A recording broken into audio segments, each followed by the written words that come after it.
What's going on, guys? Thanks for coming back to Working Right, where I'm going to show you what I'm working on. Today it's my 96 Bronco. I've been patching these doors up. They had some rust in the bottom, and I'll show you how it's going.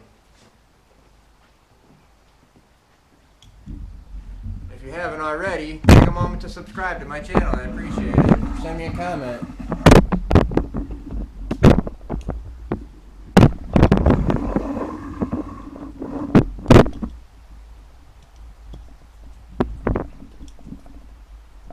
So this door's got a few patches put in it now.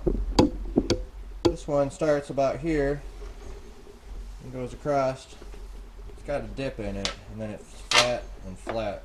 I made this piece by bending it over a jack handle, and then I got it bent pretty well around the pipe. And then after that I crammed it in my 20-inch sheet metal brake to get the corners flat. Buzzed it in. It's looking pretty sweet.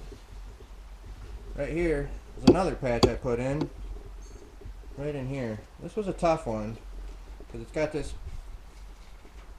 the U shape, and it also bends this way. So I used my portable bandsaw and made cuts, and then it just bent, and then I just welded it in.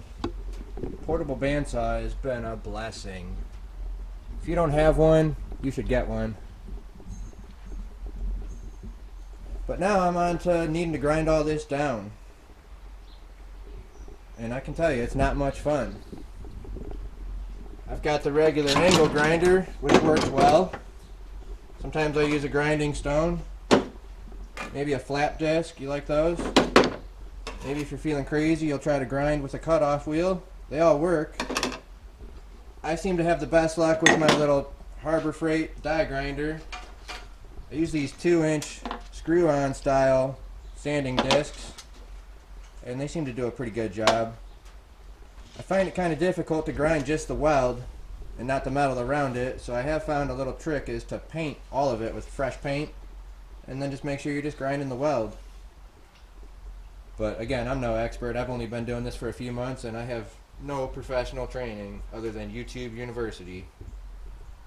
But hey, I got a welder and a grinder. This other door I was working on a little earlier and decided to shoot some paint on the bottom, except for this spot here. I'm going to use some of that fancy rust killing paint. But this one's got a patch from here to here.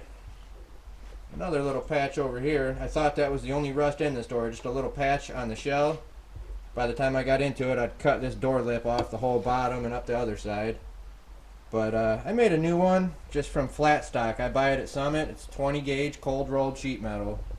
And for this bottom of the door, I've made it on my 41-inch brake. Sounds like a weird size, right?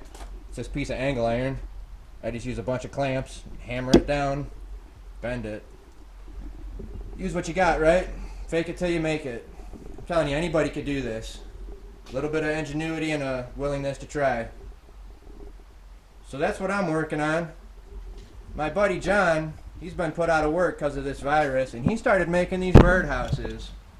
I bought this one from him for $10, and he's got more for sale. If anybody's interested, post a comment or give me a message. I'll set you in touch with him. He's got a bunch, and these are handmade. He does these one of a kind, all on his own. My buddy John. I'll talk to you guys soon. Again, go ahead and send a comment and like and subscribe and all that. Thanks, guys.